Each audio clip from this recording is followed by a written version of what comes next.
Bismillahirrahmanirrahim. Assalamualaikum warahmatullahi wabarakatuh. Alhamdulillahi rabbil alamin. Wassalatu wassalamu ala asyrafil anbiya wal mursalin. Nahmaduhu wa nasta'inuhu wa nastaghfiruh. Wa na'udzu billahi min syururi anfusina wa min sayyiati a'malina. Man yahdihillahu fala mudilla lahu wa man yudlil fala hadiya lahu. Rabbi shrah li sadri wa yassir li amri wahlul 'uqdatam min lisani yafqahu qawli. Amma ba'd. Alhamdulillah, bersyukur pada Allah Subhanahu wa taala kerana dapat bersama pada malam ini. Insya-Allah pada malam ini untuk hadis-hadis pilihan yang saya petik daripada kitab Al-Adabul Mufrad. Pada malam ini kita ambil bab ma la yajuzu minal la'ib wal muzah. Bab main-main dan gurauan yang dilarang. Jadi perbincangan tajuk ataupun bab yang ke-6 lah, sebagai sambungan pada nota pertama sebelum ini, berkait dengan main-main ataupun gurauan yang dilarang. Ini berkait dengan kalau kita nak gurau ni setahu mana boleh. Hukumnya harus, tetapi mesti melalui disiplin yang telah ditetapkan oleh para ulama berdasarkan kepada pemahaman terhadap nas Quran dan juga hadis. Imam Bukhari telah mengemukakan satu hadis di bawah bab ini.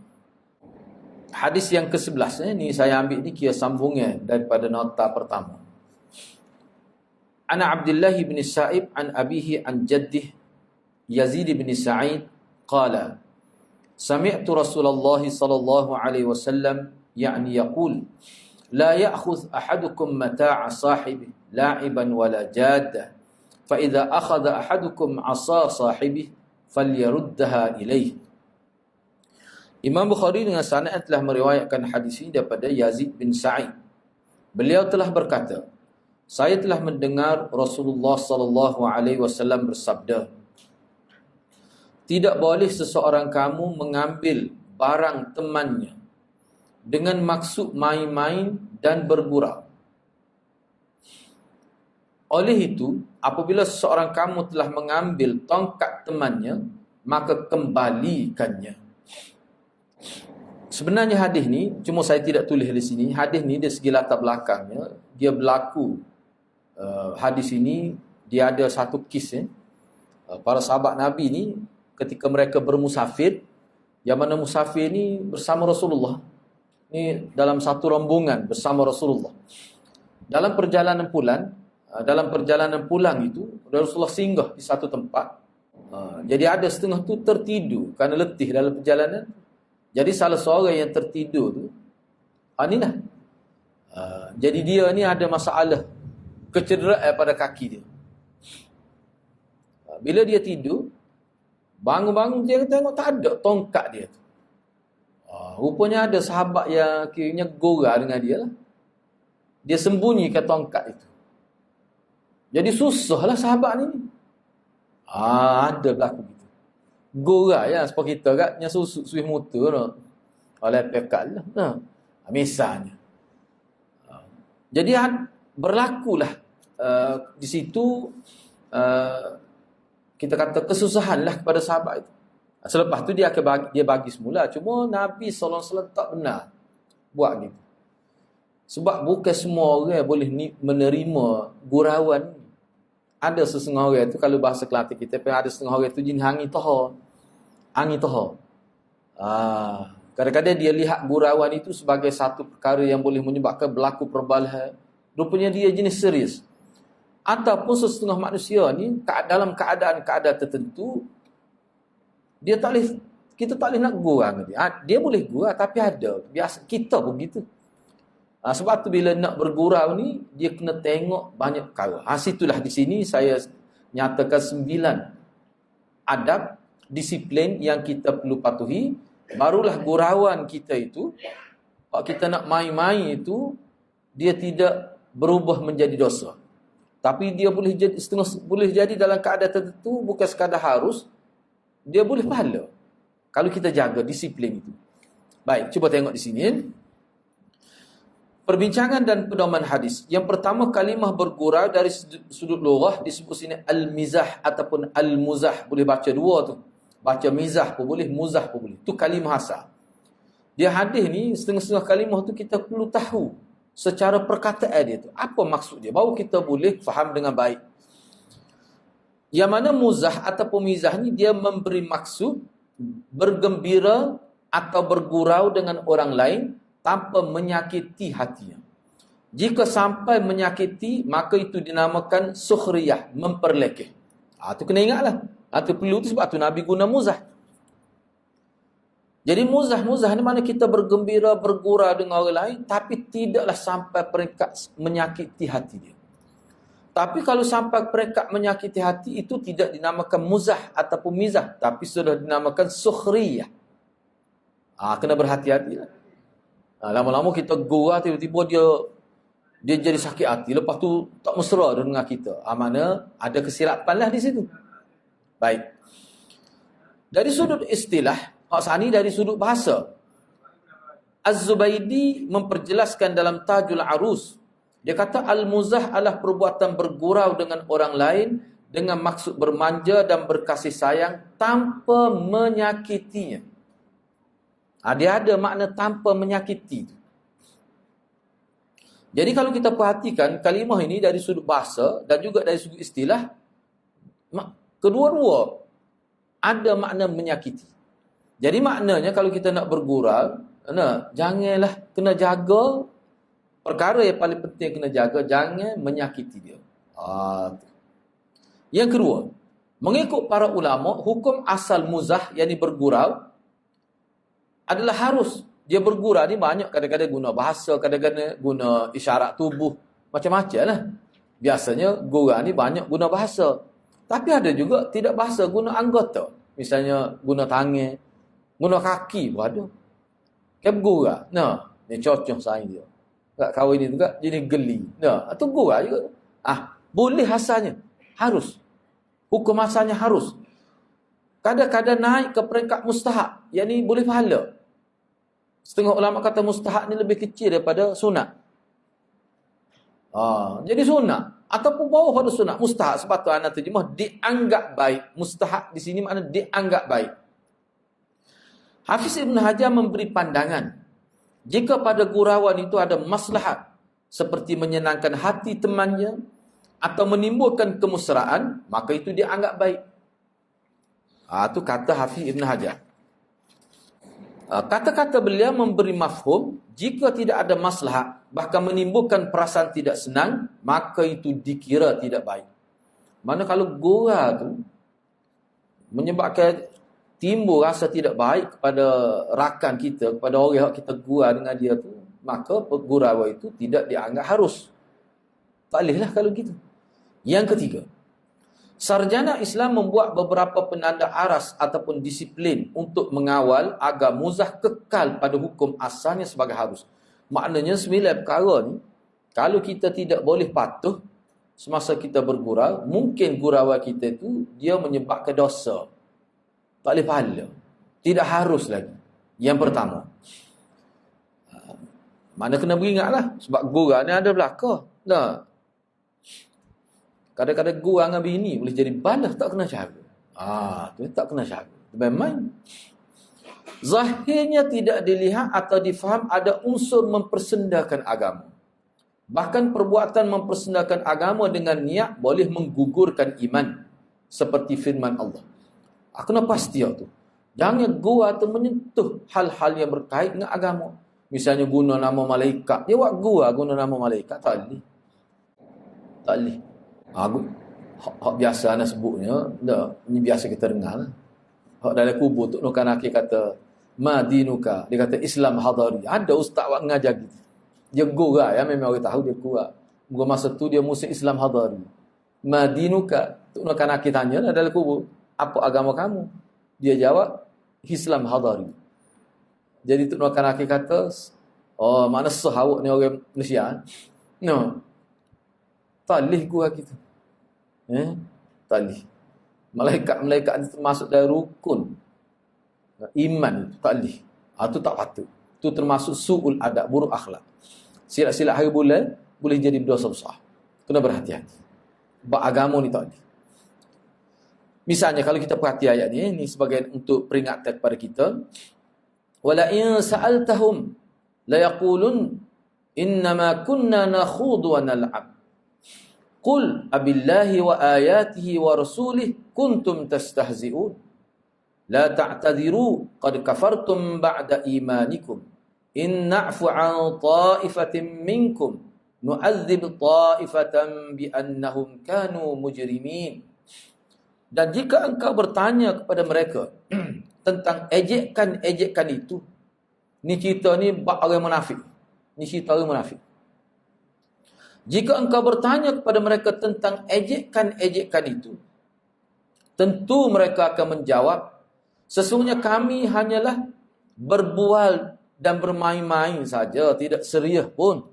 Katakanlah wahai Muhammad, patutkah nama Allah dan ayat-ayat Allah serta Rasul Allah kamu buat main-main, ngejek, memperolok-olokkan munasabah, kedua gurau dengan nama Nabi, gurau dengan hukum misalnya. Tak boleh, tak patut tu. Melibatkan nama Allah, melibatkan Rasul Allah, melibatkan agama Allah, dibuat sebagai gurauan. Tak patut. Janganlah kamu berdalih dengan alasan-alasan yang dusta, kerana sesungguhnya kamu telah kufur sesudah kamu melahirkan iman. Dan jika kami maafkan sepuak dari kalangan kamu kerana mereka bertaubat, maka kami akan menyeksa puak lain kerana mereka adalah orang-orang yang terus bersalah. Maknanya kalau kamu tak bertaubat, tetap akan dihukum. Maknanya hak ni kesalahan dosa besar ni, bukan kecil ni. Berhubung dengan ayat ini, Ibnu Taimiyah berkata, perbuatan mengejek, mempersendak Allah, mempersendak ayat-ayat Allah, para rasulnya, adalah penyebab kufur yang mengeluarkan seseorang daripada iman. Ni kalau buat dengan sengaja. Katakanlah kita tak sengaja kijahil, atau tak apalah kita kata, tak sampai tahap ni lah. Tapi setelah diberi peringatan, diberi penjelasan, mengekali buat gitu juga, itu mungkin boleh bawa pada kafir. Ini pandangan Imam Ibn Taimiyah. Demikian juga perbuatan mempersendakan sunnah Nabi SAW, seperti mengejek janggut, pakaian menutup aurat, dan lain-lain amalan yang sudah sabit sebagai amalan Nabi SAW. Orang yang melakukan perbuatan ini dituntut bertaubat kepada Allah Azza wa Jalla. Misalnya kopiah, misalnya contoh, saya ambil mudah, ambil contoh lain. Misalnya seseorang dia tak pakai kopiah. Kita tahulah kopiah ni hukum macam mana. Kalau kita letak dia ni tidak sebagai sunat yang disyariatkan pun, tetap dia teruslah pakai. Misalnya dia buat ngangi tepiah. Oh, dia kata orang, dia kata pakai piah jadi tutup otak, jadi jomuk, dia kata tak sambung dia punya orak macam-macam, jadi sombak dia kata. Misalnya gitu. Itu tak molek tu. Apa sebab Rasulullah pakai? Cumanya ulama khilaf apakah termasuk dalam tasyri'iyah ataupun ghairu tasyri'iyah. Semua jubah. Tapi nak mempersendakan tak boleh. Kalau mempersendakan niat nak mempersendakan pakaian Nabi, tu bahaya. Kena berhati-hati. Kena berhati-hati. Itu poin yang pertama. Poin yang kedua ataupun perkara yang kedua, isi kandungan gurauan atau jenaka mestilah bersifat as-sidq, benar. Dia tak boleh kita gurau, kita berjenaka, kita reka cerita tak betul. Buat-buat. Tak boleh. Nak suruh orang ketawa. Tak boleh. Nabi SAW telah bersabda, wailul lilladhi yuhaddithu fayakzibu liyudhika bihil qawm, wailul lahu. Celakalah bagi sesiapa yang bercakap, lalu dia berdusta, tujuannya nak mentertawakan orang yang mendengar. Celakalah untuknya. Celakalah untuknya. Sebahagian ulama menterjemahkan kalimah wail dengan erti neraka, sebuah neraka. Nabi juga telah bersabda dengan memperingatkan umat tentang amalan yang sangat bahaya ini, yang menjadi kebiasaan pelawak jenaka. Innar rajul la yatakallam bil kalimah yudhiku biha julasa'ah yahwi biha finnar ab'adu minats thuraya. Seseorang yang bercakap dengan satu kalimah bertujuan mentertawakan pendengar, Maka dengan satu kalimah itu, dia sebenarnya ingin masuk ke neraka. Dalamnya neraka itu sejauh bintang Suraya. Bintang Suraya ni bintang yang paling jauh lah kira-kira ni. Ni kena beringatlah. Jadi ana pun tidak suka menghukum mana hak terlibat dengan lawak jenaka tu. Molek naklah kalau dia tahu ni, dia fikir-fikirkan kedudukan. Tu kan. Yang ketiga, maknanya tak boleh dusta. Maknanya masa gora apa kena betul lagi maklumat tu. Yang ketiga, tidak ada unsur menakutkan dan mengancam. Dia kalau anak nak ambil contoh ni banyaklah. Sebagai contoh ni pernah berlaku pada anak lah. Ambil contoh. Ingat semua, dia gurau. Ni sayang kita, dia ni tak ada masalah. Dia gurau. Dia nak beli kereta baru. Kebetulannya anaknya bukan jungira. Moga kita bukan ejen, cuma dah gu kita ada kat. Kita minta tolong dia buat kira. Gak kira-kiranya sepatutnya hari tu bolehlah kereta tu. Tiba-tiba dia kata tak boleh. Sayang tu. Anaknya telefon ke saya tak boleh. Kita pergi tempat kerja dia. Apa tak boleh? Nak tanyalah. Sakut mana? Saya tu kata mari lagi ambil kereta. Kita telefon dia. Dia kata dia gurau. Siapa dia suruh kata kita anak pun senyap. Kita sombak lah. Dia gurau lah. Lepas tu jumpa dia kata mu dengan kereta. Nampak kau curi kereta lagi.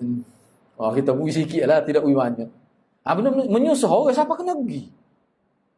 Benda-benda gitulah. Walaupun benda tu kita kata dia tu baik, cuma dia yang tak teringat nak betul balik. Dia gurau. Bila dia gurau tu dia tak ingat nak betul balik. Kita nyegi esok kan nak tanya apa tak boleh. Mungkin melalui kita ni kita malu jugalah. Mungkin bila siapa tarikh tu contoh. Benda-benda gitu tu kira menyusahkan orang tu. Tu dah kata dosa besar kita pun tak sifat pun perasaan muka kita tahu dah dia perangai molek. Dia nya tak ingat nak betul balik. Susah kita pergi. Tu benda kecil tu. Tapi bila berlaku kesilapan, hak tu tak molek lah. Tapi kita tak kata dia bohong pelawak sebab kita tahu dia. Dia tak teringat lagu tu lah. Yang ketiga, dalam gurauan itu tidak ada unsur menakutkan dan mengancam. Dalam gurau tu tak boleh melibatkan terancam nyawa ataupun menakutkan. Sebab bahaya menakut kena orang lemah-lemah jatuh lagu mana. Baik, cuba kita tengok. Ini khusus kepada individu yang ada kekuatan dan kemampuan atau orang yang ada padanya sesuatu yang membahayakan seperti senjata tajam atau barang yang boleh mencederakan. Mereka mengacah benda berkenaan kepada seorang dengan maksud main-main. Dia ada pisau ke ataupun pistol ke, lembing ke. Dia acah pada orang itu. Bahaya tu kalau dia kena sungguh. Benda-benda gitu. Sehubungan dengan hal ini, Ibnu Abi Laila telah berkata, dikata para sahabat Muhammad telah meriwayatkan kepada kami bahawa mereka pernah berjalan bersama Nabi SAW semasa berhenti rehat. Tadi cerita tongkat. Ni lain berat lagi pada tongkat ni. Semasa mereka berhenti rehat, ada seseorang dari kalangan sahabat itu telah tertidur. Lalu ada di kalangan mereka telah mengambil seutas tali lalu mengikatnya. Nyikat kau itu. Gurau ni. Gurau ramai-ramai saya ni. Nyikat kau itu. Perbuatan itu telah menimbulkan ketakutan pada lelaki. Kerana ni waktu malam, gelap lagi, tak jelas. Dan hak ni balik daripada peperangan cerita ni. Nyikat kau itu. Perbuatan itu telah menimbulkan ketakutan kepada lelaki berkenan. Jadi berkait dengan peristiwa ini, Nabi SAW telah bersabda, La yahillu li muslim an yurawwi'a muslimah. Tidak halal bagi seorang muslim menakutkan seorang muslim yang lain. Jadi hak ni pensyarah-pensyarah hadis kata, hak kena ikat tu dia ingat ke musuh lah ikat dia.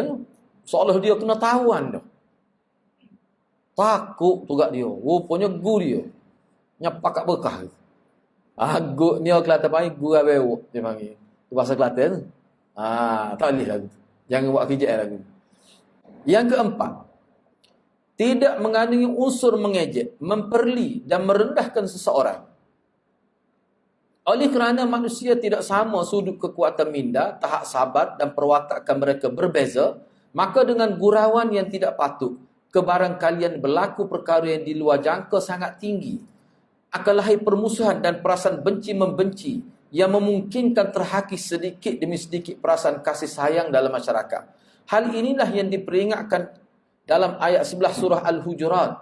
Ya ayyuhalladzina amanu la yaskhar qaumun min qaumin asa an yakunu khairan minhum wala nisa'un min nisa'in asa an yakunna khairan minhun wala talmizu anfusakum wala tanabazu bil alqab bi'sal ismul fusuq ba'dal iman wa man lam yatub fa ulaika humudz zalimun. Wahai orang-orang beriman, janganlah sesuatu puak dari kalangan lelaki mencemuh dan merendah-rendahkan puak lelaki yang lain. Kerana boleh jadi puak yang dicemuh itu lebih baik daripada mereka.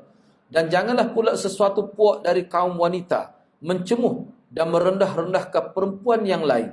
Barangkali boleh jadi harus puak yang dicemuh itu lebih baik daripada mereka.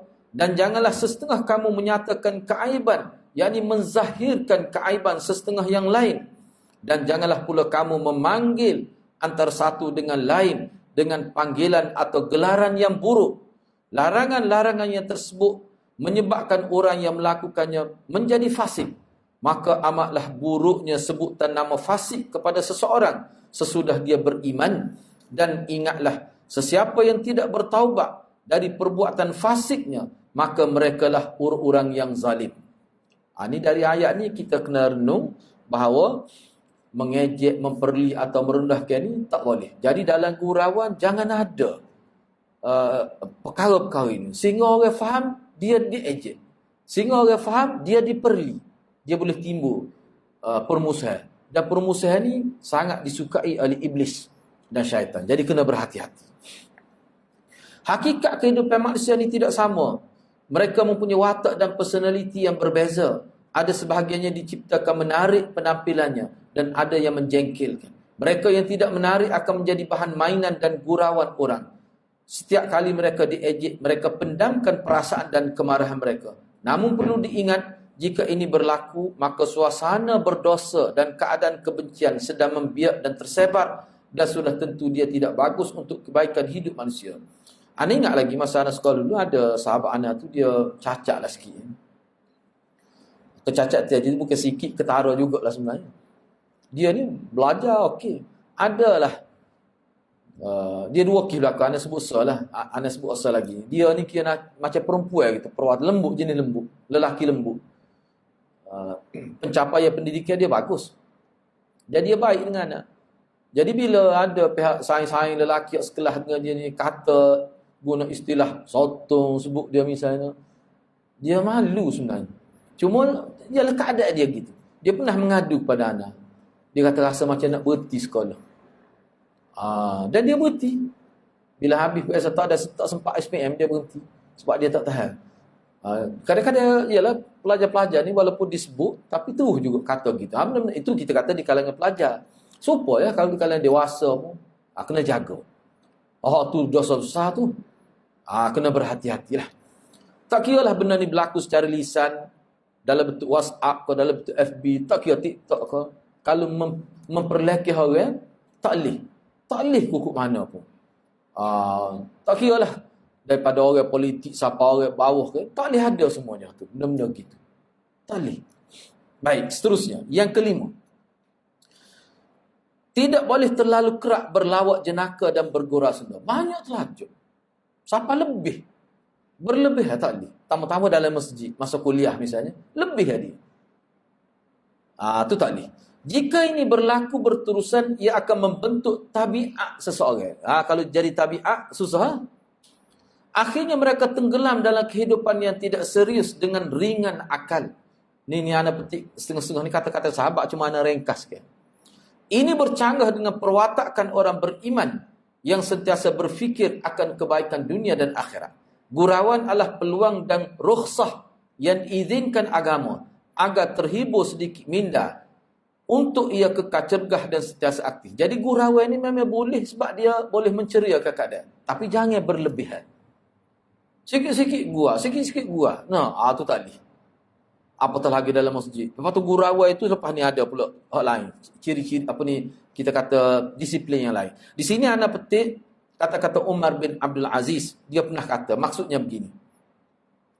Takutlah kepada gurauan kerana ia sebenarnya kebodohan dan mewariskan dendam kesumat. Ni kata Umar bin Abdul. Jangan duk banyak sangat gurau ni. Sebab itu sebenarnya bodoh tu. Kebodohan tu. Jenis berbalism tu kata. Jenis bebar tu. Tak boleh. Doa lalu. Imam Nawawi berkata, gurauan yang dilarang adalah yang berlebihan dan berterusan. Gurauan semacam ini pasti meninggalkan kesan banyak ketawa, keras hati, lalai dari mengingati Allah Subhanahu Wa Taala, banyak mengejek, timbul sifat dengki, hilang kehebatan dan kewibawaan. Ini kata Imam Nawawi. Sebab kalau banyak dah gua mesti ada tersilap. Tak boleh. Orang yang memahami cara bergaul Rasulullah sallallahu alaihi wasallam akan terbentuk suatu kehidupan yang bebas dari kesan buruk berkenaan. Kalau orang yang terdidik dengan hadis, dengan sunnah Nabi, sunnah sahabat, dia sangat jaga benda tu. Baik, yang keenam, mengenali watak dan sifat seorang. Kita kalau bahasa Kelantan nak gurau tengok orang. Tu maksudnya. Mengenali watak dan sifat seorang. Nak gurau ni kena tengok. Ada sebahagian orang bergurau dan berjenaka dengan semua orang yang di hadapannya tanpa membuat pengkelasan dan tanpa pertimbangan wajar atau tidak. Tak ada dah pertimbangan itu. Asal orang dia gurau lakon. Ada setengah orang gitu. Kita berhadapan dengan manusia yang berbeza watak dan kedudukan. Ada ulama, orang dewasa, warga emas dan macam-macam lagi. Silap memilih rakan bergurau akan meletakkan kita pada posisi yang memalukan dan dianggap bodoh. Sa'ad bin Abi Waqqas pernah berkata, berpadalah dalam bergurau. Jika berlebihan akan menghilangkan kehebatan diri dan dilihat sebagai orang-orang bodoh. Ini kata Sa'ad bin Abi Waqqas. Sa'ad bin Abi Waqqas. Tambah misalnya kita kata dalam program rasmi, dia berjawab boleh gurau. Tu tak kena. Ingat dulu train accident ada. Menteri tu gurau. Ingat cerita. Bercium. Akhir sekali, demi tak letak jawatan. Mana mangsa berlaku kematian pada keluarga tu rasa kecil hati. Dia sambil ketawa, dia kata tu train bercium. Dia kata, dia bergurau. Orang mati. Beberapa benda gitulah tak boleh. Tambah-tambah, kalau dalam orang panggil press conference, kita tahu tak? Ketika apa ni, buat kenyataan akhbar, waktu kena jaga benar. Rasmi tu. Ini yang dimaksudnya. Tapi kalau besok banyak dah buat, jadi tak khabar lah. Tubik tanpa dibuat-buat. Tu tak sih. Bahaya tu sebenarnya. Bukan sifat orang Islam. Yang ketujuh, amalan bergurau wajar diurus agar menjadi kadar garam dalam masakan. Nabi SAW telah bersabda, la tuksirud dhahk fa inna kasratad dhahk tumitul qalb. Jangan banyak ketawa. Banyak ketawa akan mematikan hati. Ketawa ni hasil daripada banyak bergurau tu lah. Timbul banyak ketawa. Sayyidina Umar pernah berkata kepada Ahnaf. Dia kata, ya Ahnaf, man kathura dhahkuhu qallat haibatuh wa man mazha istakhaffa bih wa man akthara min syai' urifa bih wa man kathura kalamu kathura saqatuh wa man kathura saqatuh qalla haya'uh wa man qalla haya'uh qalla wara'uh wa man qalla wara'uh mata qalbuh. Wahai Ahnaf, ni ada seseorang ni, kira-kira ni orang yang dia ni rasa dia ni terlibat dalam, dia macam pegawai kajian juga. Cuma anda tak pasti dia jawab apa. Dia ni Ahnaf. Sayyidina Umar kata ke dia, wahai Ahnaf, sesiapa yang banyak ketawanya, maka terhakislah kewibawaannya. Sesiapa yang banyak bergurau, maka dia dipandang hina. Kena ingat ni, banyak. Bukan tak boleh gurau, banyak bergurau. Kalimah banyak tu kena tengok sih. Siapa banyak ketawa. Bukan tak boleh ketawa, Nabi pada ketawa. Ni banyak ketawa. Jarang tutup mulut dia tu. Misalnya tu, ketawa semacam. Benda tak lucu, suka. Sesiapa yang banyak melakukan satu perkara, maka dia akan dikenali dengan perkara itu.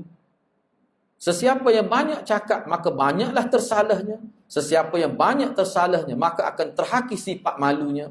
Sesiapa yang terhakis sifat malunya, maka terhakislah sifat waraknya. Dan sesiapa yang telah terhakis waraknya, maka matilah hatinya. Ni kata Sayyidina Umar. Ani ingat seorang ustaz tu dia sebutkan, dia kata dia mai kuliah sini pun dulu ada kuliah. Dia meninggal dunia dah. Dia sebut ni. Oh, dia kata bahaya dia. Ni lah. Dia mari ngajar bila jiwa khepuk. Lepas dia istiar lah masa dia ngajar, siapa nak beli khepuk lepas ni, beli dalam bonek kereta dia gitu. Dia kata bila dia lama jual khepuk tu, orang tak panggil dah nama dia, orang panggil ustaz khepuk. Lepas tu tak panggil nama dia comel. Jadi orang ustaz khepuk tu. Dia pun kata, yang panggil khepuk dia tu. Mana? Lepas tu anak tak jual khepuk dia tu. Nak boleh hilang ustaz khepuk tu dah. Lama. Siapa dia kata, anak tak jual khepuk. Nak suruh kembali pada nama asal dia. Oh, bahaya. Inilah. Dia akan dikenali dengan hak perbuatan hak dia tu lah.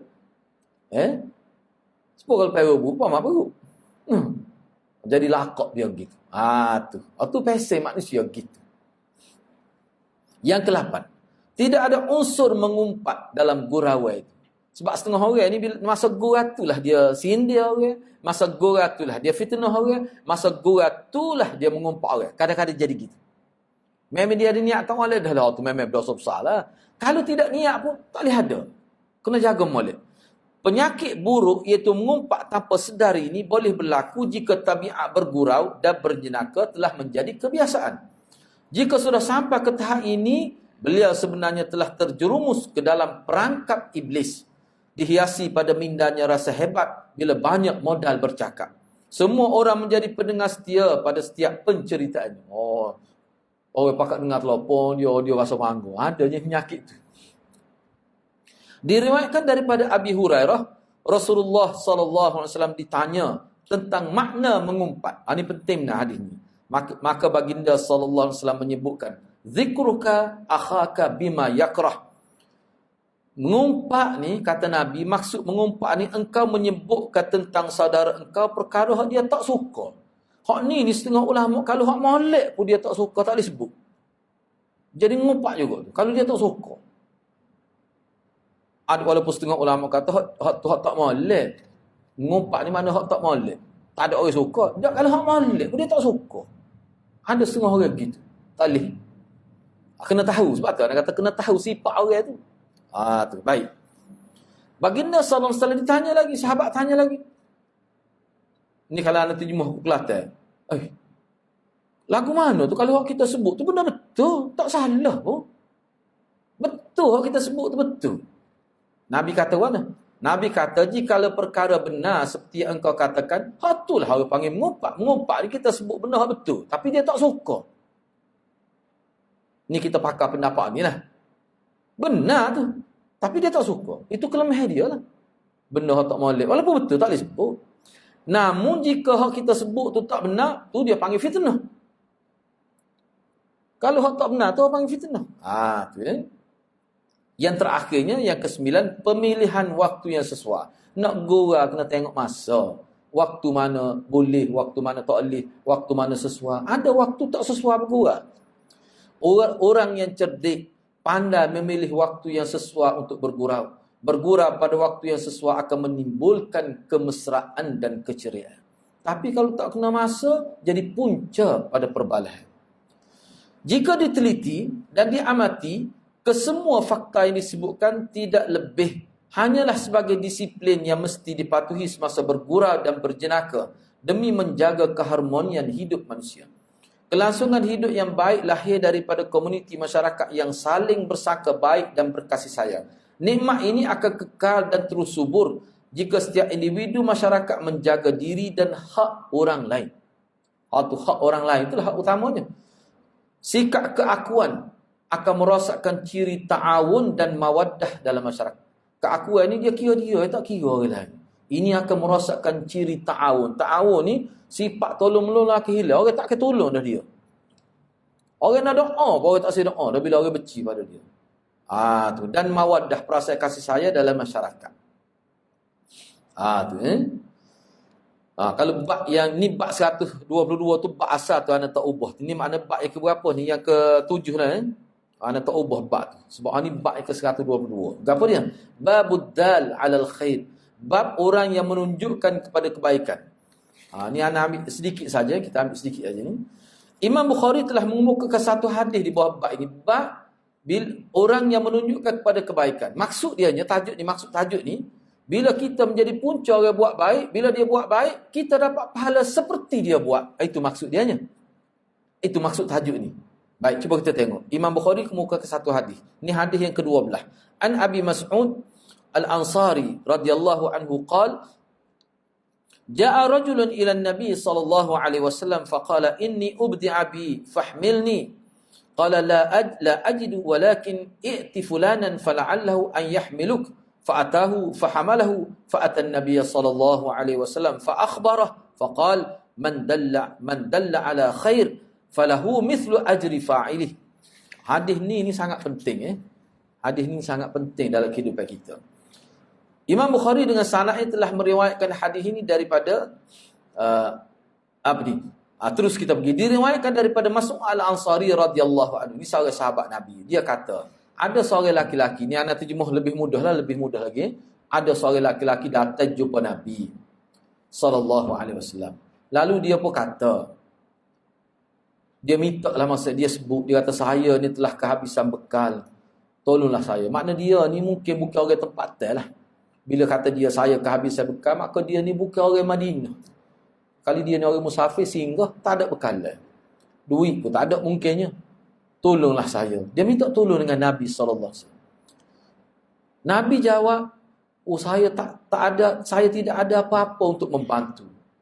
Tetapi pergilah kepada si fulan, barangkali dia boleh membantu anda. Jadi Nabi, di sini Nabi, kita kata watak Nabi di sini, fungsi Nabi sebagai pemudah cara. Nabi kata, pergilah jumpa sahabat saya ni, sikit-sikit. Nabi kata gitu. Tidaklah kata Nabi kata, ya aku tak ada apa-apa, senyap gitu. Saya ni tak ada, tapi insya-Allah kalau pergi dengan orang ni, pergi. Sebab dalam riwayat lain, Nabi kata sebut, aku suruh pergi. Mana Nabi suruh sebut nama dia. Saya pergi jumpa Rasulullah. Saya minta tolong, Rasulullah kata dia tak ada. Dia suruh saya jumpa. Sebut nama aku dalam riwayat lain. Lalu orang itu pun pergilah kepadanya dan orang berkenaan telah bantunya. Dia sahabat bantulah dia tu. Lelaki itu pun datang pula pada Nabi SAW dan dia cerita kepada Nabi dia telah dibantu oleh orang yang Nabi syurkan itu. Dia kata Alhamdulillah.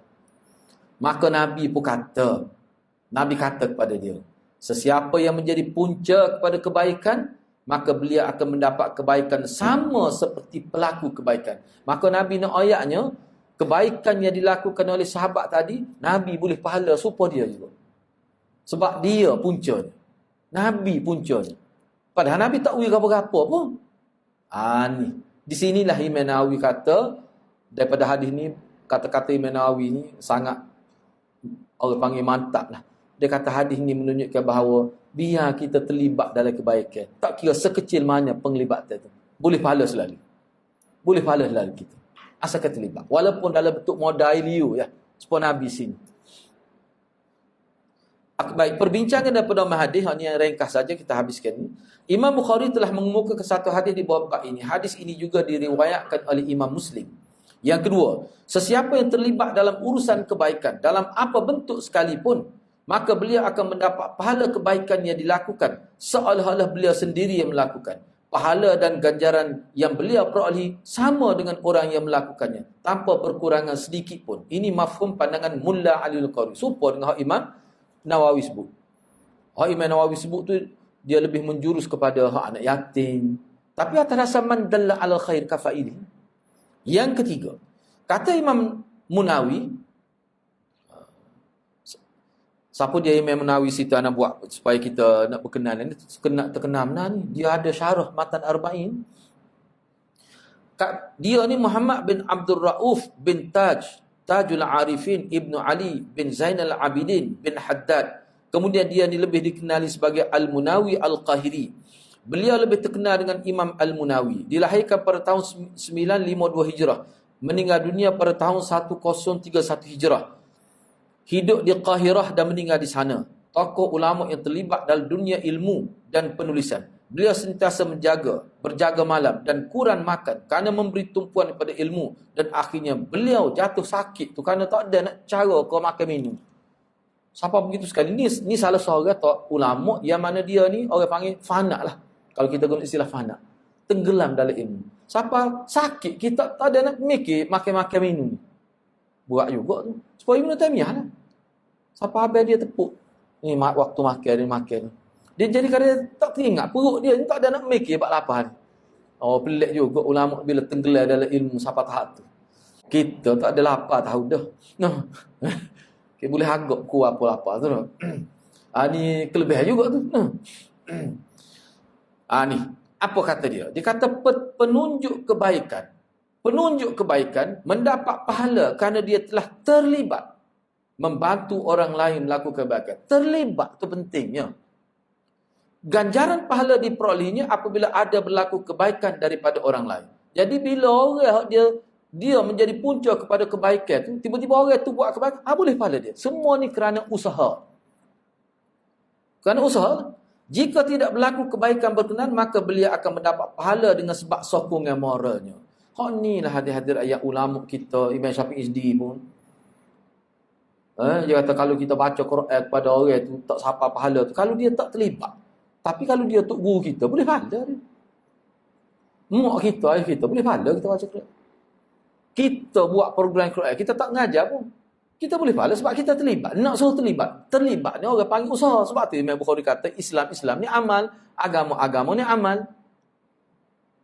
Ni tak ada kaitan. Boleh pahala ke mana? Tu, situ maksud dia. Baik, seterusnya. Yang keempat. Imam Nawawi berkata, ya benar, beliau mendapat pahala kerana terlibat dalam kebaikan. Namun tidak mesti sama 100% dengan pelaku sebenarnya. Sudut sama hanyalah sama-sama mendapat pahala. Ni orang panggil hak basic. Tentu hak buat tu dia lebih suka, lebih susah. Memang dia akan dapat lebih. Tapi kukuk mana pun yang menjadi punca tu tetap dapat. Yang kelima, Imam Qurtubi berpandangan beliau akan mendapat pahala. Jadi hak Imam Nawawi sebut ni memang boleh pahala. Tapi nak kata sama 100% tak.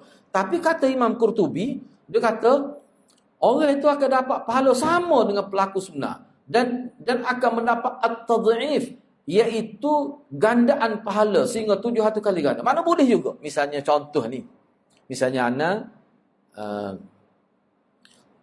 anak ngajar Quran. Ataupun kita pergi ke masjid, kita buat program Quran. Jadi ramailah anak mungkin ngaji Quran siapa pandai. Kita setiap kali dia baca, kita boleh pahala. Dan pahala tu bukan sekadar pahala biasa. Boleh jadi, kita ngajar ni, anak murid kita ni dia baca Quran tu kena molek, tepat molek. Dan dia tu dapat ganda pahala sampai 700. Kita pun dapat juga tu. Bukan basic-basic saja dah. Maknanya kalau pandangnya Imam Qurtubi ni, maknanya kita akan sama sungguh dengan pahala dia boleh. Kalau dia digandakan sampai 700 kali ganda, kita pun boleh juga. Kalau hak ni besar lagi lah pahalanya. Tu pandangan Imam Qurtubi. Yang keenam, bayangkan jika kebaikan yang diperolehi oleh peminta asal telah berkembang biak, maka sudah tentu pelaku asal kebaikan dan orang yang terlibat dengan kebaikan akan mendapat pahala yang berganda. Tu Peminta asal ni maksudnya beginilah. Katakanlah orang minta duit dengan kita. Nak pergi ngaji. Nak beli tiket nak pergi ngaji. Kita pergi sikit, pergi 100 riyal ya. Orang lain, akhir cukup. Bayangkan kalau budak tadi jadi ulama. Bayangkan. Jadi ulama mana umat mendapat banyak kelebihan daripada ilmu dia. Siapa mati dia mengajar. Kira lah pahala kita banyak.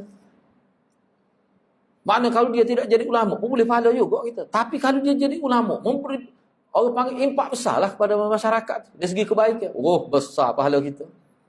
Itu nak ayatnya bila terlibat dengan kebaikan. Yang ketujuh, yang terakhir lah. Imam Ibn Taymiyah dalam risalahnya yang bertajuk Ihda'us Sawab ila Nabi SAW. Dia sebut gini. Dia kata, ni kata Ibn Taymiyah, tidak pernah berlaku kepada mana-mana generasi awal kita, khususnya sahabat, mula-mula. Generasi awal sahabat lah mula-mula. Mereka telah salat, puasa dan membaca Al-Quran lalu menghadiahkan pahala kepada Nabi SAW. Tak pernah berlaku. Tak pernah berlaku kepada sahabat, para sahabat kau, tabi'in, mereka salat, mereka puasa, mereka baca Quran, lalu pahala tu mereka hadiah kepada Nabi. Tak pernah berlaku gitu. Begitu juga dengan amalan-amalan lain yang dilakukan. Perlu diingat, setiap amalan yang dilakukan oleh orang Islam, mereka akan mendapat pahala amal tanpa dikurangkan sedikit pun. Mana kalau hak dia buat, boleh dia. Kecuali ada terlibat seperti tadi. Apa mak kita boleh pahala kebaikan kita buat? Sebab dia mak kita. Hubungnya tu. Apa tu guru kita boleh pahala kita baca Quran? Bukan pahala kita baca, tu hari pahala lain. Sebab dia ada jasa atas kita. Jasa. Gitulah hadirat. Jadi bab seterusnya, babul afwi was-saf anin nas, bab memberi keampunan dan kemaafan kepada orang. Ini kita bincang dalam minggu hadapan, insya-Allah. Jadi setakat itu dulu. Mudah-mudahan Allah berkati kita semua. Aku qauli hadza wa astaghfirullahal azim li wa lakum. Wassalamualaikum warahmatullahi wabarakatuh.